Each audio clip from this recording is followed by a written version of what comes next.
Et donc salut à toutes et à tous les amis, c'est Darkos pour le chapitre numéro 9 et 10 de Boruto To Blue Vortex.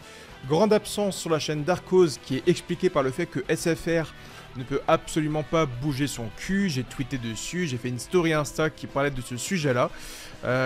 Donc bon, c'est comme d'habitude pour ceux qui voient le problème chez d'autres créateurs. Quand on est créateur de contenu, quand on a un peu d'audience et un peu de personnes derrière nous, SFR répond très vite parce que après le tweet fait sur SFR, j'ai eu une réponse dans la minute du commercial. Enfin bref, en tout cas le souci est réglé, j'ai passé plus d'une semaine sans internet, aucune clé 4G disponible sur la ville de Brest, enfin c'était une cata. Et quelques semaines avant j'avais une autre coupure, donc ça explique pourquoi il n'y a pas eu de vidéo depuis un moment, pourquoi je n'ai pas parlé du chapitre numéro 9 de Boruto To Blue Vortex. Ça explique pourquoi je n'ai pas parlé de Kurama, de Himawari, de l'arrivée bien sûr des Shinjuego à Konoha. Ça m'a beaucoup fait chier, mais on va en parler aujourd'hui. Je tiens également à donner l'information, car c'est important de le faire, une chaîne secondaire a vu le jour, ça s'appelle Darkos Plus. Alors, pourquoi ça a vu le jour? C'est parce que, je l'ai toujours expliqué, j'ai été passionné par les jeux Nintendo de Pokémon, et j'ai été très passionné par les mangas. Et de base, j'ai commencé YouTube en tant que Poké-YouTuber dans le groupe de New Titeuf, donc j'ai toujours aimé les jeux Pokémon, j'y ai toujours joué. J'y joue même dans mes moments à moi personnels à la maison parce que je suis un gros fan de la licence. Donc j'ai voulu me refaire tous les jeux Pokémon qui existaient, de Rouge Feu jusqu'au dernier. Donc j'ai créé une chaîne secondaire dessus. Sachant également que écrire une vidéo de manga, d'analyse, de critique, de review, ça prend du temps, ça demande de la réflexion, de l'écriture, de la recherche. Donc souvent ça me prend entre 1 à 2 semaines pour écrire une review de chapitres de manga Boruto. Donc ce contenu sur Darkos Plus vous fera patienter en attendant les nouvelles vidéos. Vous allez me voir aussi sous de nouveaux concepts parce que là c'est du gaming, je joue, il n'y a pas les cuts, il n'y a pas l'écriture, il n'y a pas les belles phrases, il n'y a pas ce côté éloquence que j'aime mettre dans les vidéos écriture. Mais en tout cas, vous l'avez compris, maintenant il y a la chaîne Darkos et la chaîne Darkos Plus. Donc allez la découvrir, abonnez-vous, partagez-la. Si vous avez déjà aimé et joué aux jeux Pokémon, eh bien allez dessus, on s'amuse très bien, c'est très cool. Et le but n'est pas seulement de faire les jeux Pokémon, c'est de les faire en version difficile. Je commence par du Nuzlocke Challenge, qui est le jeu le plus facile à faire à mes yeux. Et on finira par du challenge très compliqué, où on n'aura pas le droit de faire des centres Pokémon, on n'aura pas le droit d'acheter des objets, on n'aura pas le droit de faire évoluer nos Pokémon, enfin bref. Je vais donc faire des challenges assez difficiles mélangés à du Shiny Hunting pour ceux qui connaissent. Allez sur la chaîne, on commencera bel et bien par du Pokémon, peut-être aller sur d'autres jeux vidéo, mais voilà, c'est du contenu en plus pour vous et qui est surtout gratuit. Je le répète une nouvelle fois, il y a Dragon Ball Kakumei disponible sur Manga Draft et Naruto Shumetsu arrive cet été avec un chapitre de 120 pages, donc restez attentifs. Pour rappel, je vais un peu flex et vous expliquer du coup ce que j'ai fait sur l'œuvre Boruto en étant sur YouTube. Avant que cela n'arrive, j'avais deviné que Code aurait un jour un Kama et qu'il était ainsi l'un des enfants des poches avec Kawaki. J'avais expliqué dans une vidéo il y a 6 mois que Jubi prendrait une forme humaine et qu'on aurait une organisation de Jubi humains avec leur propre conscience, une chose que j'expliquais avant même la création des Shinjuego. Il y a 6 ans, j'expliquais que Himawari Uzumaki aurait obtenu un jour ou l'autre le pouvoir de Kyuubi, et il y a donc 3 semaines, voire maintenant bientôt 2 mois, j'expliquais que si cela venait à arriver, ce serait un Kurama miniature. Il y a 7 mois, j'expliquais que Boruto avait Iraishin, et comme vous le savez, eh bien, il a eu le Jutsu. Il y a 3 années, j'ai expliqué que la divinité la plus puissante chez les Otsutsuki serait en lien avec Shiva, et encore une fois, vous le savez, Shibai est apparu. Sur cette chaîne YouTube, j'ai prédit que Sarada aurait un Mangekyou Sharingan à 8 Tomoe, car on retrouve ce symbole dans certaines légendes asiatiques et indiennes. J'expliquais également que ce Mangekyou Sharingan irait parfaitement bien avec le Jogan de Boruto qui représente la lune. J'avais également prédit la venue de Dippa et de Hyuga, les membres 7 et 8 dans l'anime Boruto en tant qu'exclusivité. Est-ce que je ne vous ai jamais dit que Shikamaru Nara deviendrait un jour Hokage à Konoha? Ne vous ai-je jamais dit que Kashin Koji ferait un jour équipe avec Orochimaru? Eh bien oui, je l'ai déjà dit et c'est en train de se passer actuellement. Des théories comme cela, j'en ai validé des centaines sur ma chaîne YouTube. Mais aujourd'hui, la question est de savoir, est-ce que Boruto est devenu une œuvre trop facilement prévisible? Ou bien est-ce que les risques pris par l'auteur ne sont pas suffisamment importants? En étant scellé dans le corps de Naruto Uzumaki, un enfant qu'il haïssait au plus haut point et perdant la vie pour le sauver lui et toute la famille de Konoha, il n'y a rien à dire, la boucle était bouclée. Le démon destructeur était devenu un démon protecteur qui se sacrifiait pour l'humanité. En réapparaissant aujourd'hui dans le récit, sommes-nous légitimes en tant que lecteurs à râler et à ne pas aimer la chose? En réalité, faire un développement et une belle fin d'écriture sur un personnage comme Kyuubi, c'est tout bonnement impossible, pour la simple et bonne raison qu'il s'agit en réalité d'un personnage immortel. Donc, c'est très simple, on ne peut pas finir l'écriture d'un personnage qui ne peut juste pas mourir. C'est très simple à comprendre. Comment des lecteurs et comment des personnes fans de Naruto peuvent râler sur la résurrection de Kyuubi alors que depuis Naruto, il était dit qu'un Biju ne pouvait pas réellement mourir. Depuis que Hagoromo Otsutsuki est apparu dans le dernier arc de Naruto, il était dit qu'un démon, s'il venait à mourir, réapparaîtrait un jour sur Terre dans plusieurs semaines, plusieurs mois ou plusieurs années. Alors comment des vrais fans de la licence Naruto peuvent râler sur le retour de Kurama alors que c'est prédit depuis une dizaine d'années? Donc, il n'y a rien à dire, l'écriture et l'histoire de Kurama est juste parfaite, de sa naissance avec Hagoromo Otsutsuki jusqu'à sa mort face à Ishiki Otsutsuki. Toute la vie de Kyuubi est juste parfaite. Mais il est important de comprendre quelque chose, les Biju, les démons à queue, sont des entités qui possèdent plusieurs vies. Et aujourd'hui, il est important de se demander et de comprendre, est-ce qu'on assiste aujourd'hui à la deuxième vie de Kurama, ou bien, pourquoi pas, à sa troisième? Est-ce qu'il a déjà eu une vie cachée et une mort cachée dans le lore de Naruto? À côté, on peut se poser la question, est-ce que Shukaku, Hachibi et tous les autres sont déjà morts une fois? Est-ce que ces personnages, est-ce que ces démons à queue ont déjà vécu la mort? Est-ce qu'ils ont déjà rencontré Ciel? D'ailleurs, Kurama devient le seul personnage de la licence à être allé dans l'au-delà et qui est revenu officiellement. Parce que Edo Tensei, ce sont des personnes qui sont revenues le temps d'une guerre, le temps d'un événement, le temps d'un jutsu, mais qui sont repartis dans l'au-delà.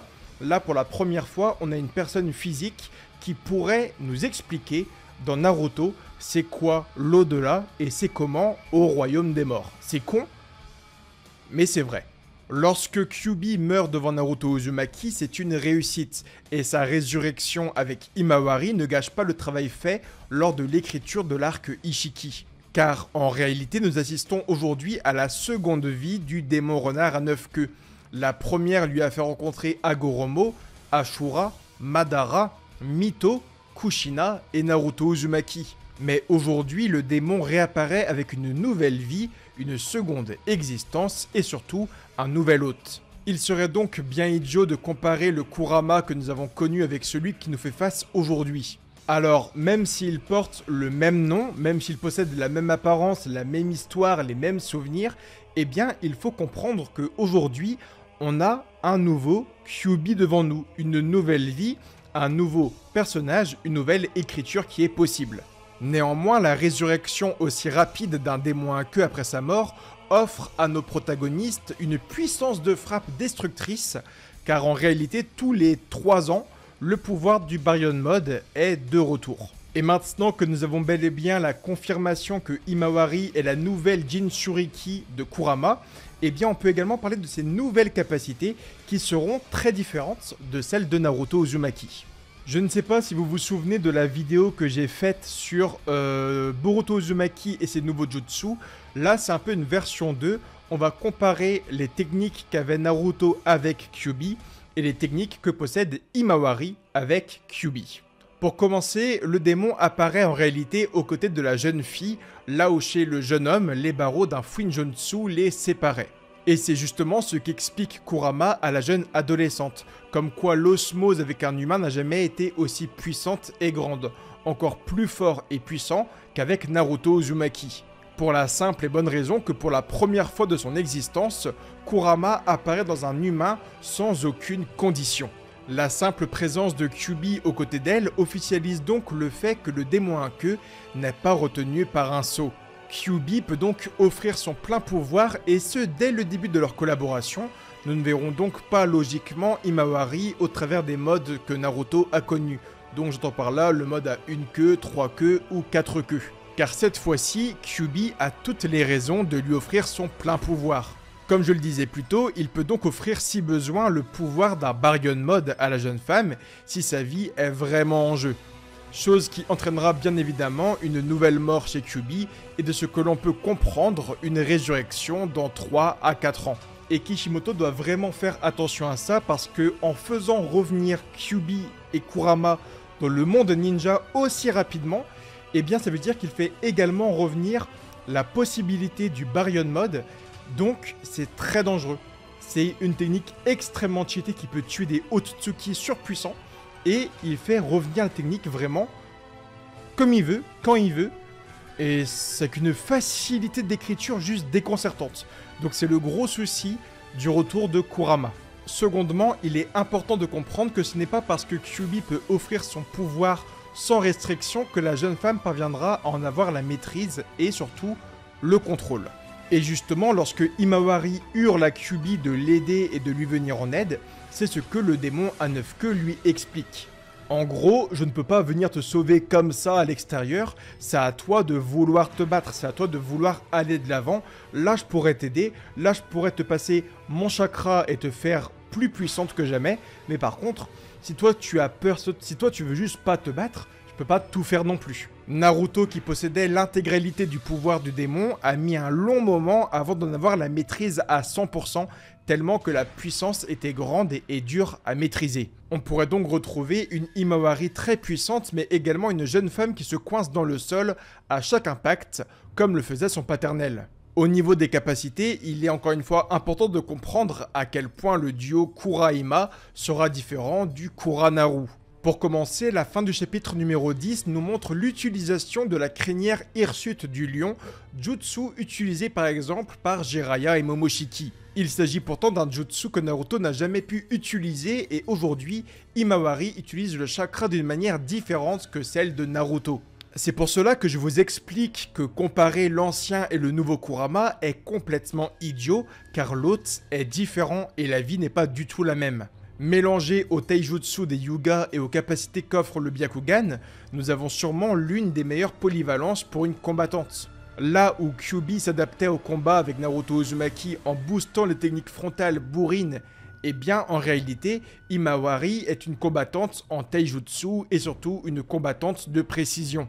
Le démon n'aidera donc pas la jeune femme de la même manière qu'il aidait le jeune homme. J'entends par là que les techniques risquent d'être différentes et bien surtout, je l'espère. Si demain on voit Himawari lancer des Gudodama, des Bombiju, des Rasengan dans tous les sens avec le chakra de Kyuubi, ce sera une grosse erreur, ce sera du gâchis de la part de l'écriture de Masashi Kishimoto. Mais vraiment, si demain, dans les prochains chapitres, on voit Himawari lancer des Bombiju et des Rasengan dans tous les sens, ce sera de la merde.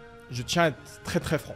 Néanmoins, si à côté Kyuubi booste les capacités du Joken, là ce sera phénoménal. Bien plus que bloquer les méridiens, elle pourrait les faire exploser au toucher, empêchant ainsi un shinobi de se remettre du taijutsu des Hyuga. Et ça, incroyable.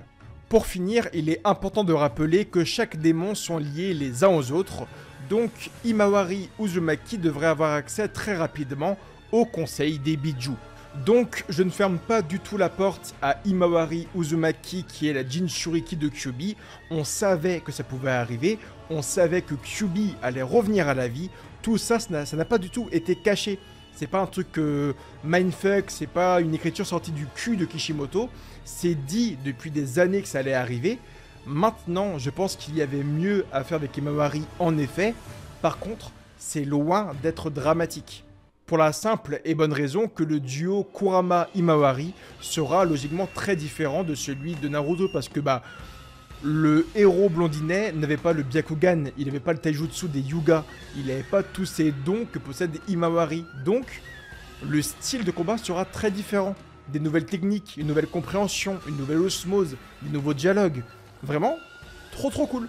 Trop cool. C'est très loin d'être dramatique.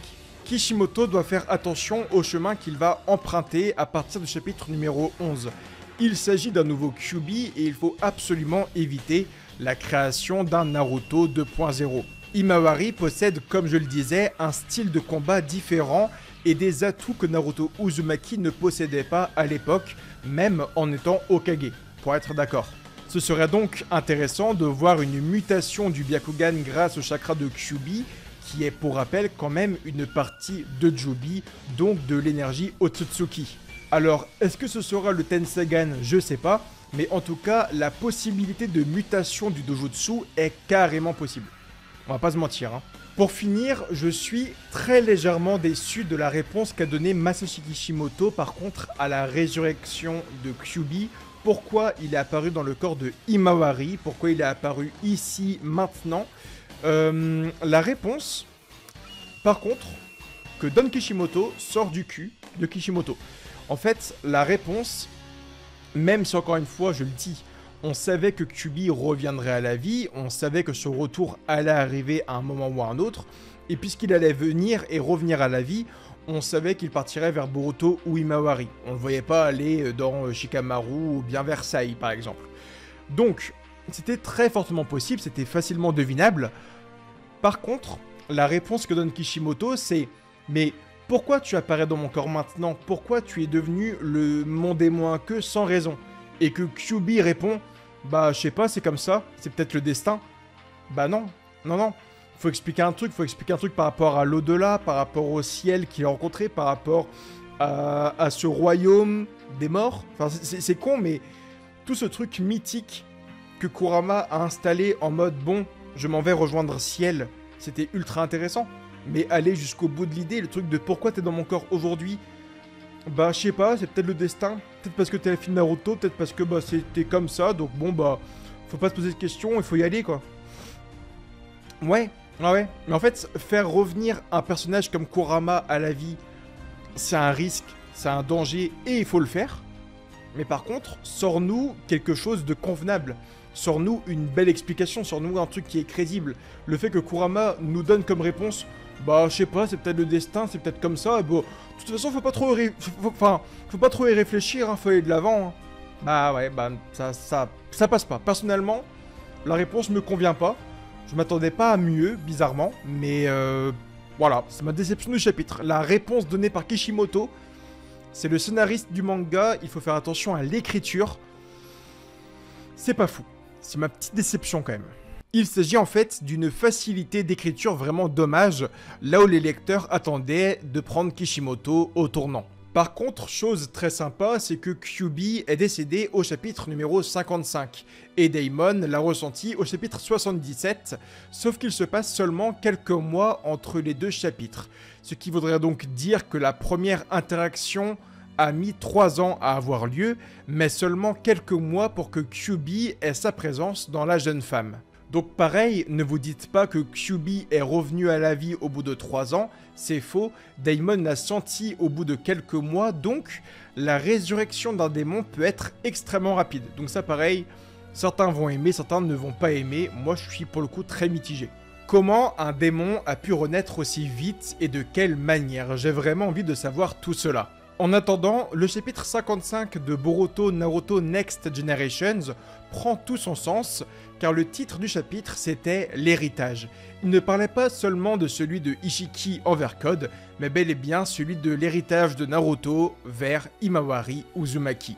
Pour rappel, les prochains chapitres de Boruto pourraient nous réserver de très belles choses, puisque Kashin Koji a demandé à Shikamaru Nara de rentrer en contact avec Ino pour commencer.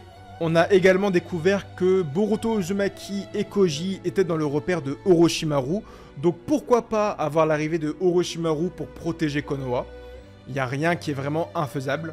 Kawaki, malgré sa grande faiblesse, a découvert le point faible de Boruto Uzumaki, son frère et rival, qui est pour l'instant hors jeu, et je réserve à côté une vidéo qui va parler de Kawaki et de son prochain power-up, comment il va arriver.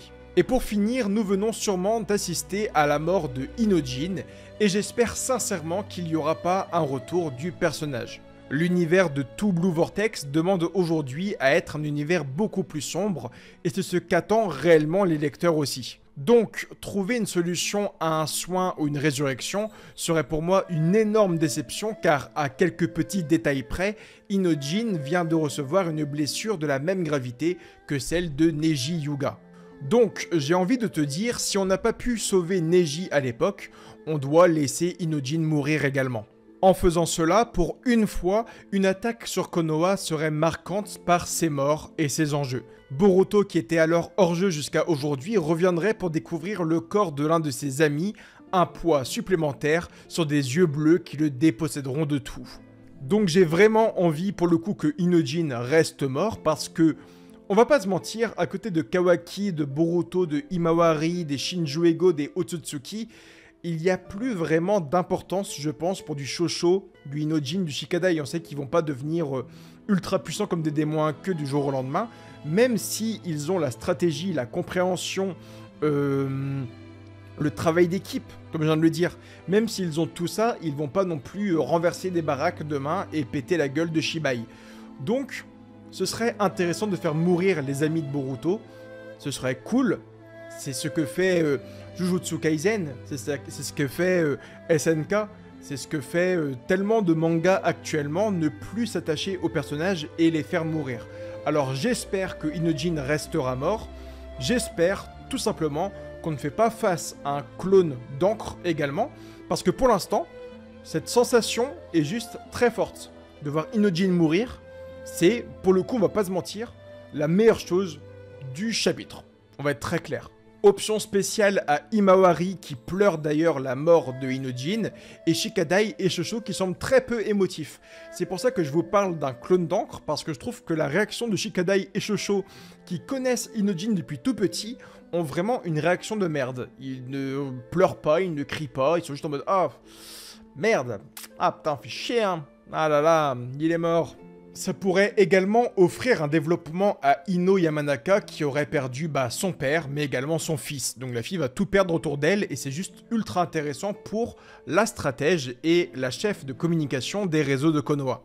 En tout cas, si tu as liké la vidéo, tu peux commenter, liker, t'abonner à la chaîne, me rejoindre sur Twitter et Instagram avec les pages Shumetsu, Darkose.